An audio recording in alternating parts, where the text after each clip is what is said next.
Well, the clock is ticking on a potential default on the nation's debt, with the House Republicans and President Joe Biden nowhere near a compromise. At stake, the fate of the U.S. economy.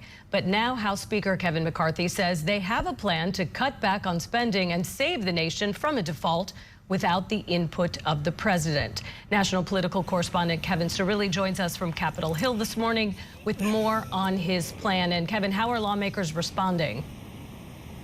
Well, whether or not the Republican Party is united behind Speaker McCarthy's debt ceiling proposal remains to be seen. Just shortly before coming on air, I bumped into House Financial Services Committee Chairman Patrick McHenry, a Republican, and I asked him point blank, what's going on with the debt ceiling? And he dodged me and put his hands up in the air. But yesterday, speaking on the New York Stock Exchange, House Speaker Kevin McCarthy saying to Democrats, no deal unless they cut spending. Take a listen.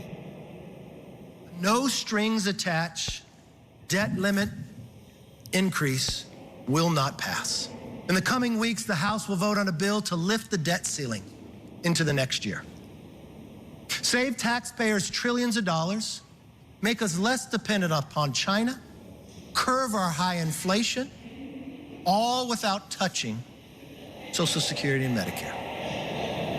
Now, Speaker McCarthy seems bullish that he's able to get the more moderate flank of his caucus and the hardliners on board. We'll see if that happens. If you take a look deeper into what the Republican spending cuts are calling for, it would cap domestic non-defense spending and end certain COVID-19 relief funding, while also clawing back some of the money that was not spent during the COVID-19 era. It would also implement work requirements for social programs and freeze the budget increase at 1% growth for 10 years. But there's something else that it would do, and it's what Democrats this morning are forcefully pushing back, and why the White House is saying that the Republicans and Speaker McCarthy are holding the nation hostage economically. And that's, it would kick this debt ceiling vote down the road for just 1 year. Now, the top Democrat in the Senate, Chuck Schumer, saying, why would anyone want to go through this in just one other year? So Republicans and Democrats very much divided. President Biden not blinking thus far, and it remains to be seen whether or not Republicans and Democrats will be able to get to some type of deal when they reach the debt ceiling limit, likely sometime in mid-August.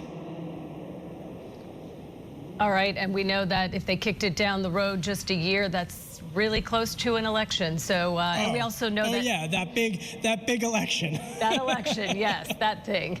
And we do know, Kevin, House Republicans are scheduled to have a closed-door meeting today at 2 p.m. Yep.